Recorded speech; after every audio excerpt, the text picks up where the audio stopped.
So today I have with me Jeev Milkha Singh, a professional golfer who became the first Indian to join the European Tour in 1988. I'm so glad you're here with me. Thank you so much for doing this podcast. Thank you. So I have a few questions for you regarding the pandemic and how it's affected you as a golfer. So my first question is, how did you manage to stay fit during the pandemic? See, being a professional athlete, we're used to keeping ourselves busy. During the pandemic, I charted out a routine for myself, and that was waking up in the morning, doing yoga for about 45 minutes after having my shower in the morning. After that, I basically did my work, what I needed to do for about 2 hours, had my lunch at about 1 o'clock. After that, spent some family time by playing table tennis, playing carom, playing other games with my son. And then in the evening, used to play cards with my parents for about 2 hours. In the evening, basically at about 6:37, then used to, I'm a dog lover. I used to spend a lot of time with my dogs, play with them. I've got 4 dogs at home.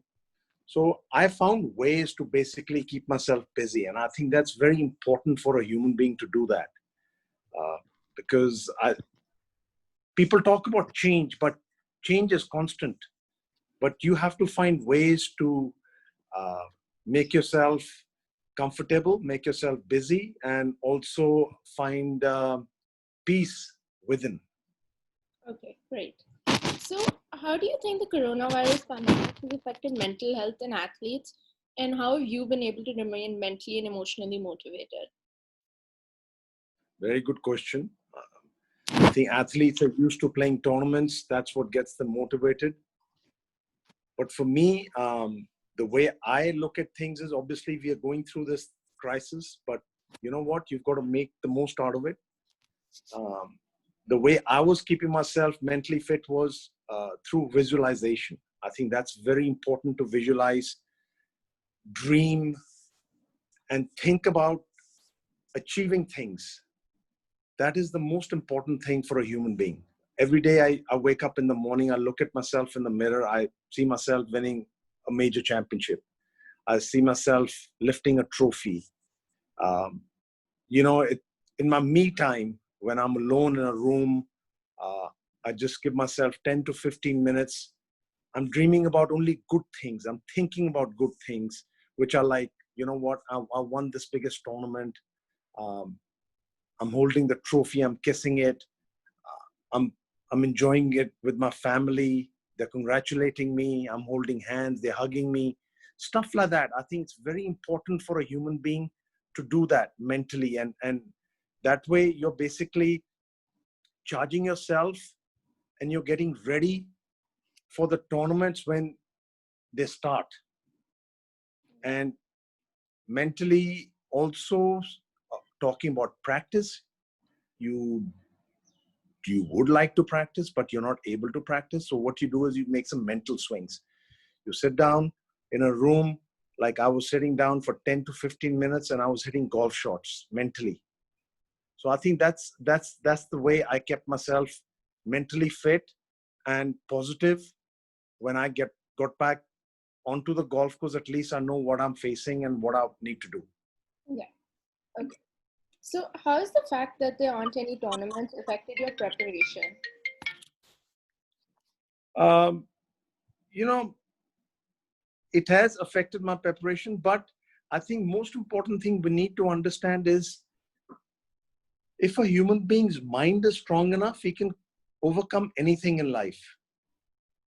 So obviously, physically I'm not able to practice, but I'm mentally able to practice.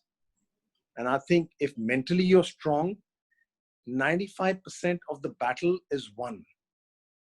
Of course. And I think it's very important for a human being to believe in himself. And I think the most important thing is belief. The word I use all the time for every talk I've given, wherever in the world, is belief.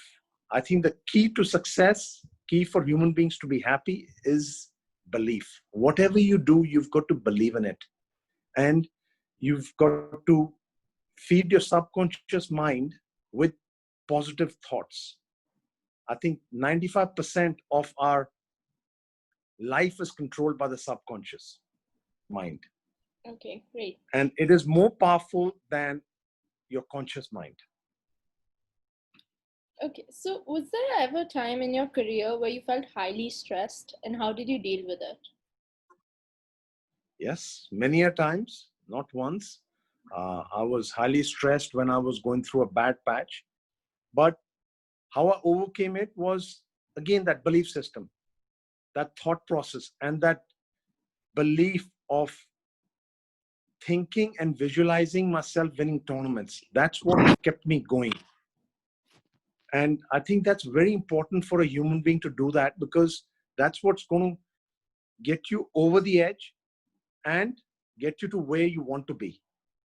So again, I'm repeating myself by saying you've got to believe in yourself, and you've got to visualize and dream and think best about yourself, and set standards, high standards for yourself. You've got to have the highest standards possible, that, you know what, if I want to achieve that, I want to be the best in the world. And that's what's going to get you there. That's a great point. Yeah. So finally, what advice would you give young athletes on how they should keep themselves mentally and physically motivated during the pandemic? For the youngsters, I've always said this: the most powerful muscle in the human body is between the ears, your mind, your brain. And the example I give is, a lot of people complain, oh, my back is hurting, my leg is hurting, my hand's hurting. The, the body's telling the mind. No, it should be the other way around. The mind should be telling the body that, you know what, I'm the boss. There's nothing wrong with you. So that's one point. The mind controls the body, not the body controlling the mind. That's one of the most important points. That is one. Second, believe in whatever you do. Third point, every day you wake up in the morning, when you look at yourself in the mirror, you've got to set high standards for yourself, and you've got to tell yourself mentally 10 times, I'm the best in whatever I do, and I believe in it, and I will achieve it. Fourth thing, visualize that it is already done, and people are congratulating you for what you have achieved, so that it becomes a reality in your subconscious mind, and that's when it'll be very easy for you to achieve it. Fifth thing, never ever let yourself down on anything in life. Negativity should be out of the window. The only thought process should be positive thoughts. That's it. These are the 5 points I would like to share with all the youngsters. And I think your life will be it'll be like a blessing, and you've got to enjoy it, and you've got to make the most out of it by just believing in yourself, and whatever you have, making the most out of it.